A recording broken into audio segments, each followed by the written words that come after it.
Dear one, begin by making yourselves very, very comfortable.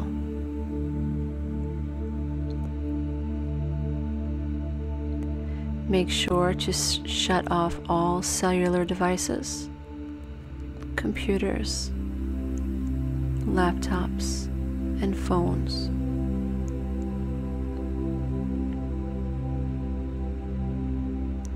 This is your time, your sacred time, your divine time.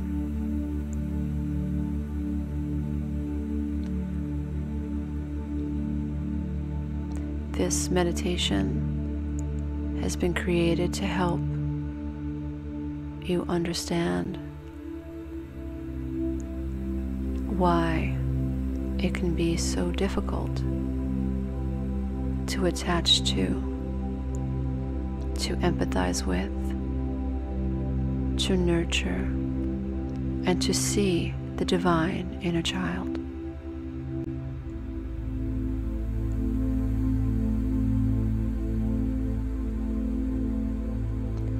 This meditation has been created in the vibration of love.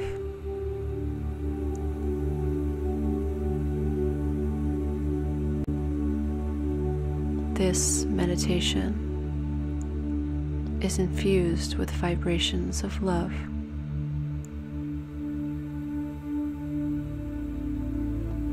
Love is the most powerful force on earth.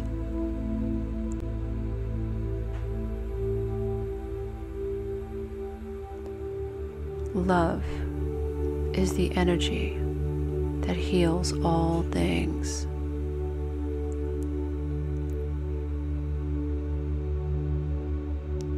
And you, dear one, have been prevented from being able to feel loved. And that is not your fault.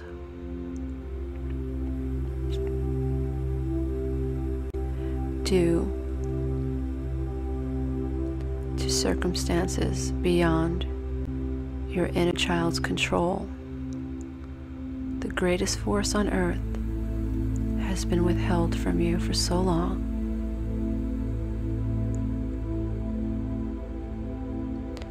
The greatest power that is known to man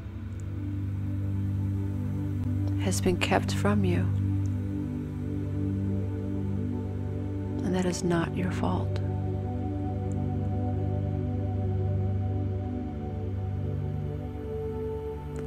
This meditation has been created to assist you,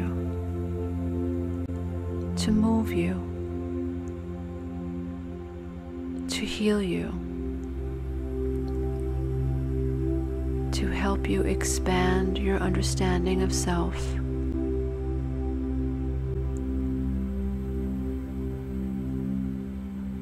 to help you understand and expand every conception of self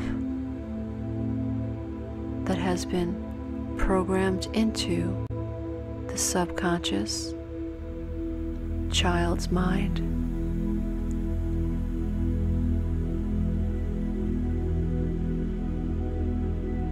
It is not your fault if the greatest power on earth has been right outside your window and has been dangled in front of you like a carrot.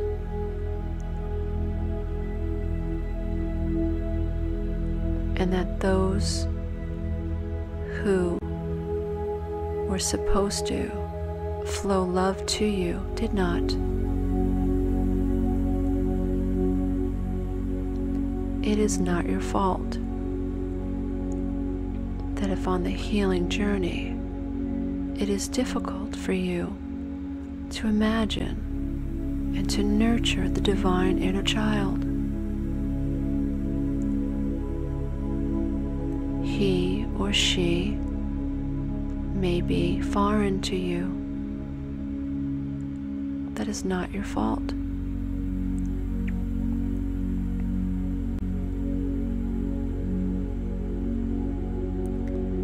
The earlier the attachment trauma, the more difficult a journey it is to connect to the divine inner child.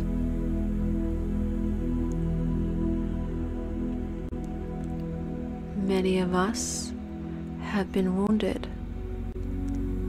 in utero, in the crib, long before we understood language or words, long before we understood language or words, we understood vibrations. We understood light and dark.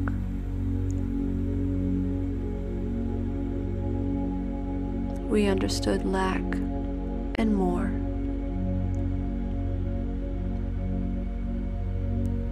We knew when we felt loved and when we did not.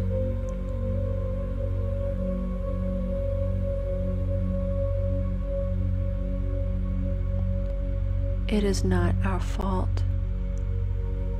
It is not your fault that connecting to the inner child is difficult.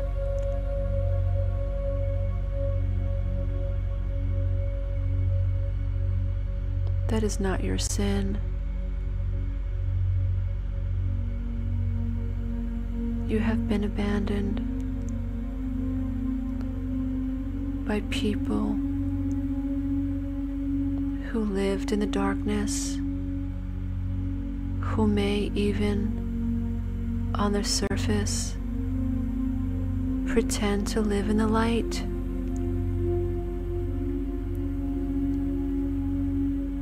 Many of us come from very religious homes.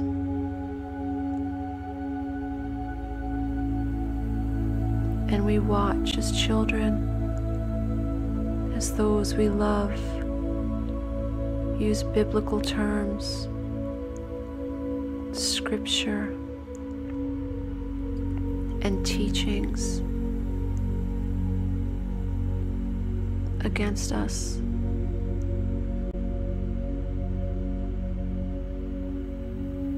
It can be frightening to confront these ideas. Go easy, dear one. Go easy.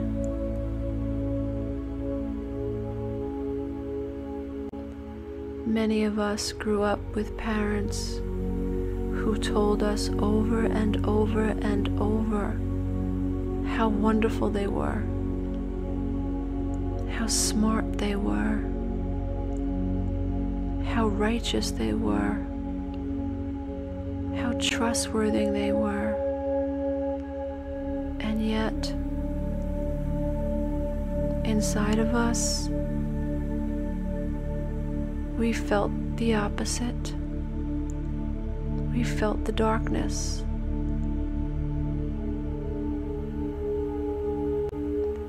But because our brains are so linear, our brains use time and space to help us maintain a sense of focus. We became locked in the moment of trauma, stuck in time. Although the mind can exist on many planes and in many realities.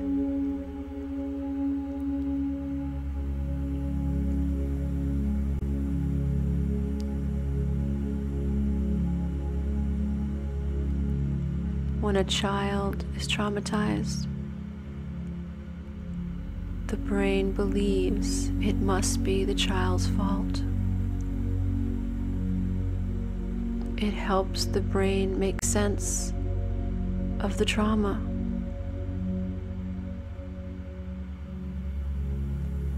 backwards justification and rationalization, a tool the brain uses to understand complex ideas and feelings, get rooted in the subconscious mind. Because we are so young, so innocent, divine, angelic beings from heaven, from the stars, from beyond, from energy. Focus not on the label, focus not on the word. Reduce the mind's need to process every word. Just let go. Just feel. Feel the energy move within you as the conscious mind begins to explore the subconscious mind. As the conscious mind shines a light down into the subconscious mind. On the healing journey, we need to seek the lost inner child.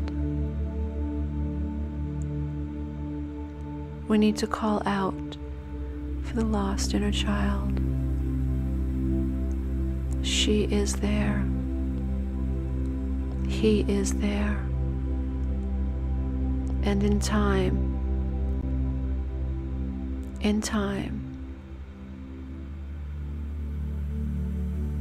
as new neural pathways in the brain begin to integrate, as fear in the body begins to reduce, as cortisol levels in the brain drop, in time, he or she will be easier to find.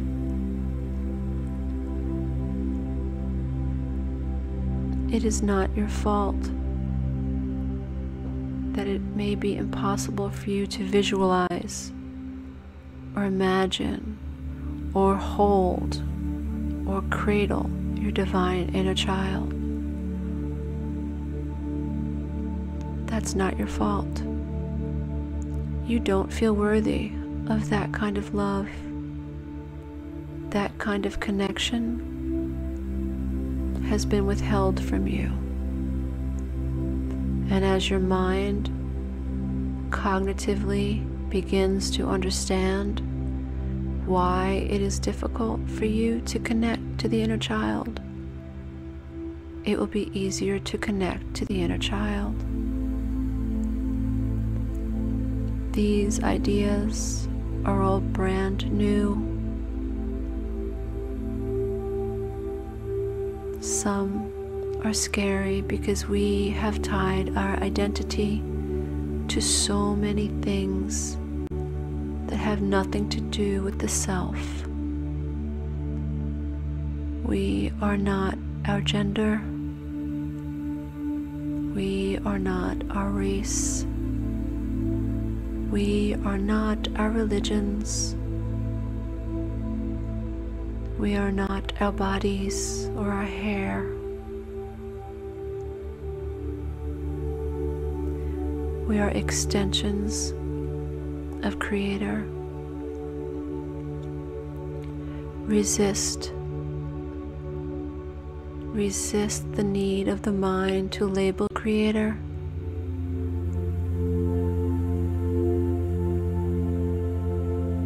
Connect to the idea that man, in his need to understand all that is, has needed to label and compartmentalize ideas that do not belong in boxes. In many other cultures, there is no need to put Creator in a box or to give him or it a face.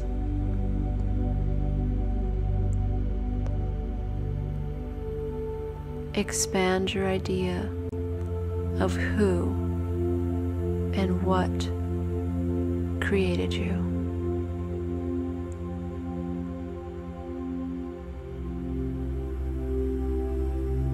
Your heart beats, your lungs breathe, just as trees breathe, just as Gaia, our planet, beats. She has a rhythm. The universe has a rhythm. Every cell in your body turns around a nucleus, just like the planets in our solar system. There is a sun in the center of our solar system that holds all the planets together. And the sun, your heart, is the center of you that holds all the cells together. Your heart is an energetic circuit. Connect to your heart and know that the people that you were born to were supposed to connect to you. Imagine your umbilical cord became an extension cord, an invisible extension cord. And imagine that at your birth, this cord had many extensions. And these cords were supposed to be able to allow you to connect to mother and father and sister and brother and aunt and uncle.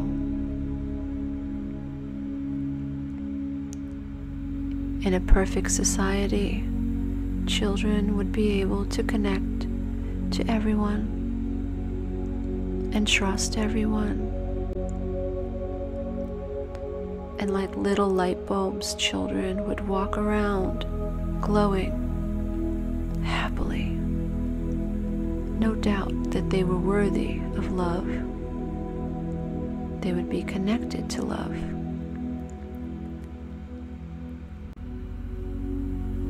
It is not your fault if the inner child feels like a stranger to you. In time, as your mind expands its ideas of self, its ideas of the divine inner child, as your conscious mind begins to understand the subconscious mind, the veil will slide open, and many fears, lions and tigers and bears will wish to escape from the root of you, from every cell of your being. The goal is to allow and allow and allow. Allow these lions and tigers and bears to escape. They are the ideas that you are not enough, that you are unworthy.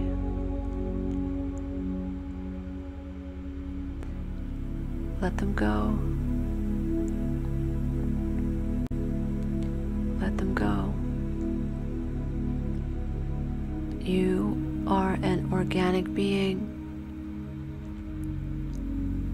mineral, elemental.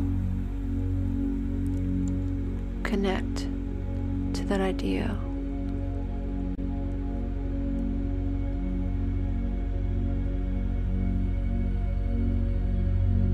If you are struggling with letting go of attachments to thoughts and ideas about religion, that's fine. Don't push. Don't judge. That's not your fault.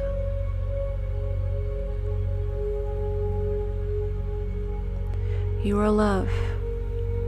And even if the people in your experience abused your religion against you, you can understand that their distorted view of God is what was wrong. And that you can still hold on to your values and to your beliefs, to your knowings, in spite of the idea that other people have used spiritual teachings and practices against you. You can look beyond the veil.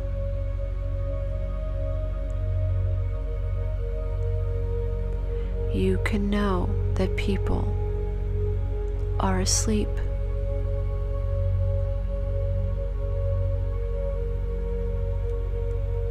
On this journey, as we learn to heal the ideas and the disconnects that prevent us from being able to nurture the divine in a child, it is crucial we be easy and we be gentle and we trust the process. If ever you feel flustered and pushed, relax. You are enough. You are enough. It is normal and appropriate to struggle when the mind begins to expand its idea of self, of creator, of our identity.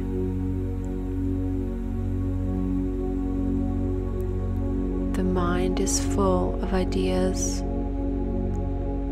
that cause chaos,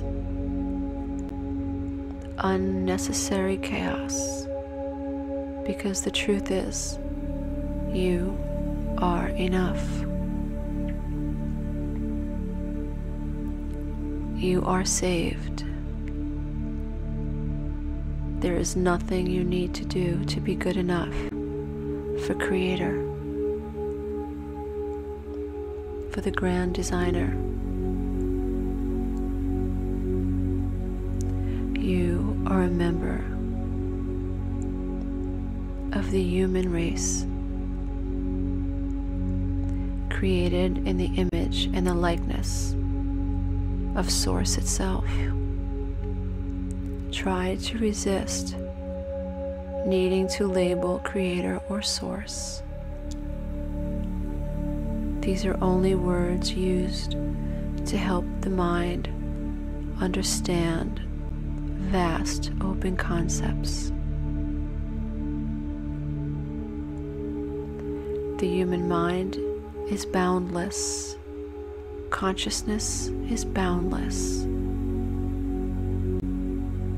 And as you begin to explore outside the limits of your mind today, there will be normal anxieties.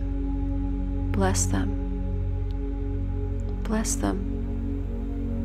It is normal to have anxiety when trying something new. Remember, at any point, you can flow downstream. You can pull your focus off of any negative idea and remember that you are enough.